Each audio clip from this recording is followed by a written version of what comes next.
Hey guys, welcome to my YouTube channel. तो आज हम बात करने वाले हैं जोसा काउंसलिंग, जो आपके आईआईटी और एनआईटीज़ के लिए जिसमें आप एडमिशन लेने वाले हो, तो उसके लिए आपको इम्पोर्टेंट डॉक्यूमेंट्स की ज़रूरत पड़ने वाली है।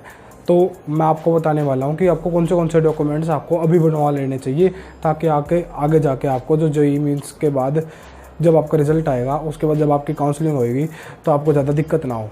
तो चलिए सबसे पहले शुरू करते हैं इंपॉर्टेंट डॉक्यूमेंट्स जो आपको अभी बनवा लेने चाहिए। तो उसमें सबसे पहले तो जो आपकी 10th क्लास की जो मार्कशीट है वो तो है ही। जो अब आप 12th क्लास में तो आ गए हो, मतलब आपके पास 10th क्लास की सर्टिफिकेट तो होगा। लेकिन जिन बच्चों के पास अभी नहीं है या फिर गुम गया है, तो आप जल्दी से अप्लाई कर दो बोर्ड्स में कि ना जल्दी से हमारी वो मार्कशीट दे दें, वरना आगे जाके आपको बहुत दिक्कत होने वाली है। और क्लास 12th की DMC जो आ जाएगी आपके पास थोड़ी टाइम बाद, ठीक है ना। पासिंग सर्टिफिकेट, एक बात ध्यान रखना, जो ये DMC और जो ये पासिंग सर्टिफिकेट है, ये दोनों अलग अलग है, ठीक है ना। आप ये मत सोचना कि हमारे पास मार्कशीट है तो हम पास हो गए हैं, नहीं। जब काउंसलिंग होगी तो आपसे ना पासिंग सर्टिफिकेट भी मांगा जाएगा, ठीक है ना। और करेक्टर सर्टिफिकेट, ये भी आपका स्कूल ही प्रोवाइड करवाएगा आपको। तो मैं आपको स्क्रीन पर दिखा दूँगा साथ साथ। Character certificate, class 12th passing certificate और class 12 DMC and class 10 certificate, ठीक है ना। अब आ गया है आपका एक और इम्पोर्टेंट सर्टिफिकेट, माइग्रेशन सर्टिफिकेट। ये भी आपको स्कूल ही प्रोवाइड करवाएगा। और एक है ट्रांसफ़र सर्टिफिकेट। ट्रांसफ़र सर्टिफिकेट का मतलब ये होता है कि जब आप क्लास 12th के बाद जब आप कॉलेज में जाते हो ना, तब आपको है ट्रांसफ़र करने के लिए एक सर्टिफिकेट दिया जाता है। और जैसे ही कोई पार्शियल ड्रॉपर है, तो पार्शियल ड्रॉपर को बच्चे हैं जो कॉलेज में जा रखे हैं और वो आपने अभी जेईई मेंस की तैयारी कर रहे थे और अब उनको कोई अच्छा कॉलेज मिल गया है, तो उन्हें ना अपने कॉलेज का ट्रांसफ़र सर्टिफिकेट चाहिए होगा। और ये ट्रांसफ़र सर्टिफिकेट है, ये जब आप अपने कॉलेज में जाओगे तब ये डिपॉजिट हुआ मिलेगा आपको। मतलब जब आप ये ट्रांसफ़र सर्टिफिकेट बना लोगे तो आपको ये कॉलेज में देना पड़ेगा, ये आपको वापस नहीं मिलेगा, ठीक है ना।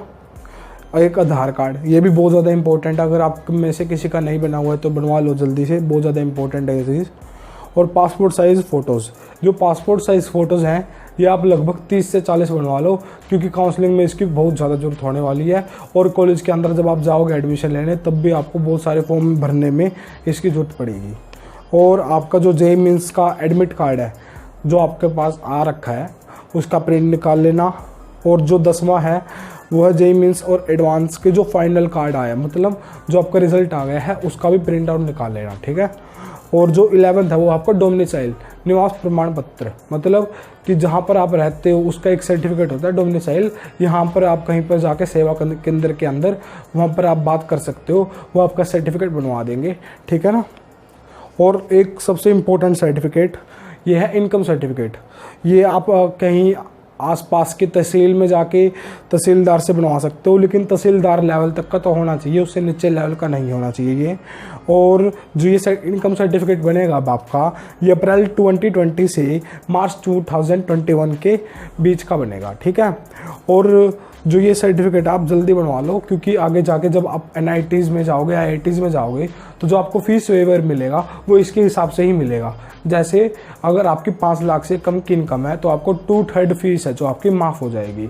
और ऐसे ही आपके ना और भी फीस वेवर आपको मिलेंगे इस इनकम सर्टिफिकेट के हिसाब से, ठीक है। और जो आपका 3rd सर्टिफिकेट है वो है कैटेगरी सर्टिफिकेट। तो जो आपका एडवांस है वो कह रहा है कि जो आपका 2 अक्टूबर है उससे पहले जो आपका कैटेगरी सर्टिफिकेट है वो आप अपलोड कर दो उनकी वेबसाइट पे, वरना ना बाद में आपका जो कैटेगरी सर्टिफिकेट है वो माना नहीं जाएगा उसके बाद। तो आप जल्दी से करके ये आपका कैटेगरी सर्टिफिकेट है ये बनवा लीजिए, ठीक है। और जो ये कैटेगरी सर्टिफिकेट का जो फॉर्मेट है ये भी आपको उनकी वेबसाइट पे मिल जाएगा। तो ये कुछ ऐसे डॉक्यूमेंट्स थे जो बहुत ज़्यादा इंपॉर्टेंट थे। तो अब मैं आपको बताने वाला हूँ कुछ ऐसे डॉक्यूमेंट्स जो आपको काउंसलिंग के टाइम भी अगर आप इन्हें बनाते हो तो आपको बन जाएंगे ये सर्टिफिकेट। नहीं सॉरी, एक सर्टिफिकेट अभी भी रह गया जो बहुत ज़्यादा इंपॉर्टेंट है, वो है गैप सर्टिफिकेट। तो जो ड्रॉपर्स बच्चे हैं जिन्होंने अपना 1 साल ड्रॉप लिया था और उसके बाद जेईई मेंस की तैयारी करी थी, तो उन्हें अपना एक गैप सर्टिफिकेट बनवाना पड़ेगा, जिसमें आपको ये लिखा हुआ मिलेगा कि आपने 1 साल अपना मतलब ड्रॉप लिया था, उसमें ना आपने पढ़ाई की थी, क्या कर रहा था, ठीक है ना। वो भी आपको एक सर्टिफिकेट बनवाना पड़ेगा ड्रॉपर्स वाले बच्चों को, ठीक है ना। तो ये सारे जो डॉक्यूमेंट्स थे जो मैंने अभी बताए, ये सारे थे इंपॉर्टेंट डॉक्यूमेंट्स, ये तो आपको बनवाने ही चाहिए, ठीक है। और जो जोसा काउंसलिंग है जो आपकी होएगी, जो अब मैं आपको डॉक्यूमेंट्स बताने वाला हूँ, ये आप उस टाइम भी बनवाओगे तो आपके जल्दी ही बन जाएंगे। और ये आप उस टाइम जब आपकी काउंसलिंग चल रही है तब भी साथ साथ ये बनवा सकते हो। जो पहला है वो है मेडिकल सर्टिफिकेट। कोई ज़्यादा टाइम नहीं लगता इसे बनवाने में। आप आपके आसपास के जो कोई डॉक्टर है या फिर कोई जान पहचान के डॉक्टर है उनके पास चले जाना, और जो जोसा की वेबसाइट है वहाँ पर जाके उनका जो फॉर्मेट है मेडिकल सर्टिफिकेट का उसे डाउनलोड कर लेना और वहाँ से बनवा लेना, ठीक है ना। बस आपको लिखवाना पड़ेगा कि आपकी जो कोई फिजिकल्स, जैसे आपकी हाइट कितनी है, वेट कितना है, वैसा ही कुछ, ठीक है ना। और जो डॉक्टर का वहाँ के साइन होंगे।